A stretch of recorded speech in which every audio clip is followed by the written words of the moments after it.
ओ बाया तोंड लपवून 34 भाकरी 7-8 प्लेट मटन लावा की. बरं ठीक आहे आणतो. एवढं पण बापरे, अर्जा आण, तुला काय करायचंय? त्यावरच ओळखणार ना तुम्हाला. 34 भाकरी म्हटल्यावर ओळखणार आपल्याला, हे अण्णाच आहे.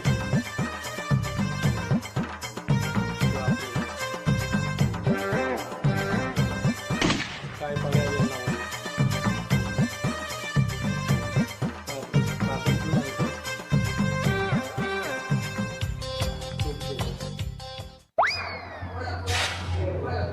किती भाकरी? 8 नंबर टेबल, पहिल्या 30 आणि आताच्या 5. भाकरी तरी किती द्यायलास तू? कोण आहे ते खायला लागलं? कोण आलंय का माहित नाही, पण लय खायला ती आताच्या 5. कोण आहे ते मला? चला. अरे ते उदगीर बिदगीरचं तर नाही ते. काय तोच की बाबा, ते आहे, तुम्ही बघा तोच येऊन. आहे. बर गोदड पांघरून आलंय ते. बोल बाबू आले. चल बर. ए कोण आहे ना? ए 30-35 भाकरी खाणार कोण आहे? R R